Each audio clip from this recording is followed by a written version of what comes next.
Shalom, que Dieu vous bénisse, que Dieu vous bénisse, que Dieu vous bénisse, que la paix soit avec vous. Je suis votre serviteur John Armstrong. Dans la première vidéo, j'ai fait des sous-vols pour établir certaines vérités, certains fondements, pour vous faire comprendre que le lien existe et aussi qu'on peut chercher la délivrance dans le domaine des liens. Nous avons déjà fait beaucoup de séminaires, beaucoup de conférences et beaucoup de veillées de prières ici dans cette nation en Côte d'Ivoire et aussi dans d'autres nations, pour aider des personnes à comprendre qu'en Christ, on a besoin de délivrance. En Christ, on a besoin de combat spirituel. En Christ, on a besoin de grandir. Grandir jusqu'à la maturité afin de produire les fruits. Le livre, la collection de livres que je tiens à main, c'est le livre, le thème portant sur les liens. La délivrance des liens. Mais bien aimé, quand nous parlons des liens, il y a deux domaines des liens. Il y a les liens positifs et les liens négatifs. Il y a les liens qui sont bénéfiques et aussi il y a des liens qui sont aussi destructifs. Dans cette collection, on va prendre la connaissance plutôt de beaucoup de choses qui pourra nous aider et nous conduire à l'épanouissement en Jésus-Christ pour que nous puissions accéder à la vie comblée que Christ nous a promis, qui est aussi une réalité.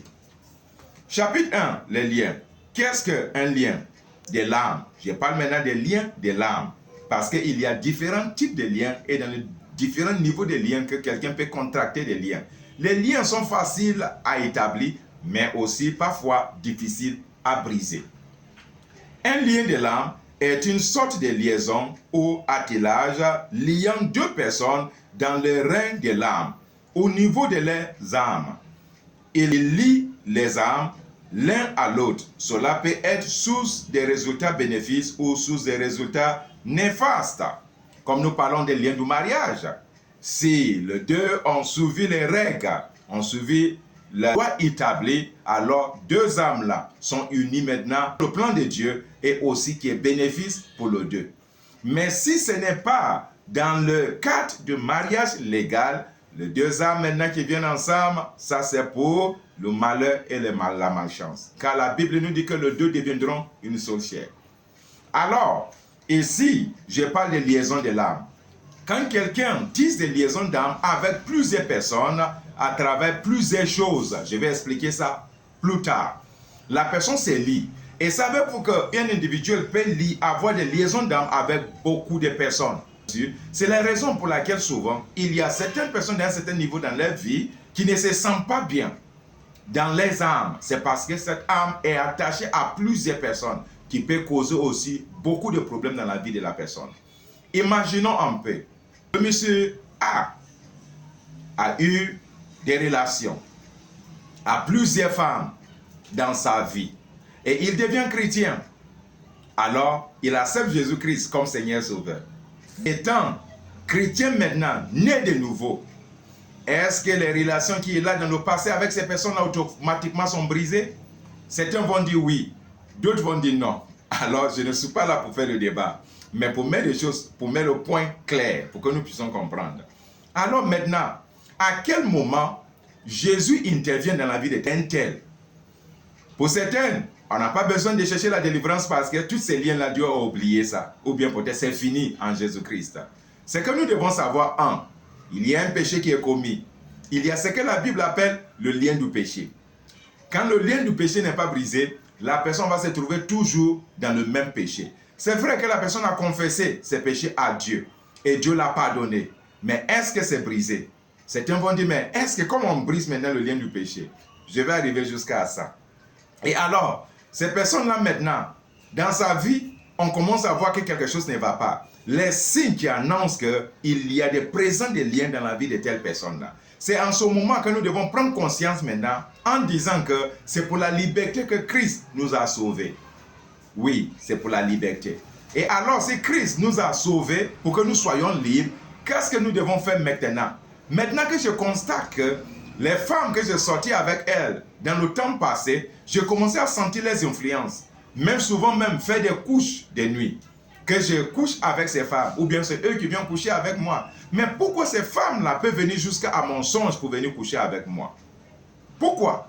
Mais je suis nouveau en Christ. Mais s'il n'y a pas une réclamation, est-ce possible pour quelqu'un de rentrer dans ta maison jusqu'à ta chambre à coucher et coucher avec toi. Le point 1 que nous devons savoir, le corps de cette personne-là actuellement qui s'est donné à Jésus-Christ est le temple du Saint-Esprit. Mais alors, comment un esprit impur peut entrer là, dans la maison d'un enfant de Dieu ou d'un serviteur de Dieu, rentrer dans son chambre à coucher et maintenant coucher avec la personne? Si l'esprit n'a pas un droit légal ou un terrain légal, cela ne sera pas possible. Car Jésus nous a dit aussi que le prince de ce monde vient, mais il n'a rien à moi.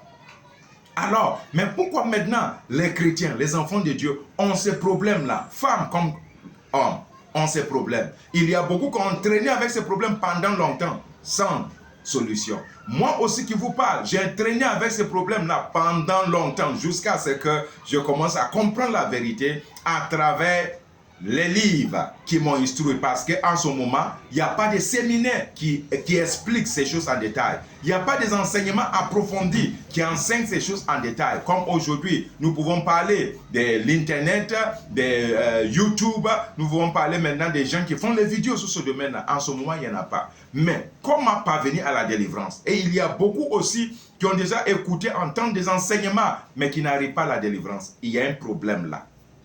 Et si on dit qu'il n'y a plus de lien, mais pourquoi ces esprits-là viennent? Ils viennent par quel moyen? Savez-vous que le lien téléphonique permet que quand quelqu'un lance un appel ici, quand tu es en Amérique, tu as portable, c'est ton numéro qui est appelé, tu vas entendre. Le portable va sonner et tu vas décrocher le portable. On appelle ça lien téléphonique. Quelqu'un qui est au village et tu veux aller au village, tu empruntes quel chemin? On appelle ça le lien de transport. Et tu peux te rendre l'endroit où la personne se trouve. Il y a beaucoup de liens et dans beaucoup de domaines que les gens ne comprennent pas. Il y a le lien du pensée, le lien d'esprit, le lien émotionnel, le lien du corps. Il y en a beaucoup. Mais maintenant, quand on a des problèmes de liens, c'est dans quel niveau ce lien-là se trouve? Si on ne connaît pas, on va tourner en rond. Et les choses vont continuer toujours, ne fait qu'empirer. Bien aimé, les liens sont vrais. Nous avons conduit beaucoup de personnes dans la délivrance. Et après la délivrance, les choses se sont stabilisées. Que Dieu vous bénisse, que la grâce de Dieu soit avec vous. Nous allons voir encore d'autres choses dans la prochaine vidéo qui sera la 3e vidéo. Que Dieu vous bénisse, que la grâce de Dieu soit avec vous. Je suis votre serviteur, votre conducteur, John Armstrong.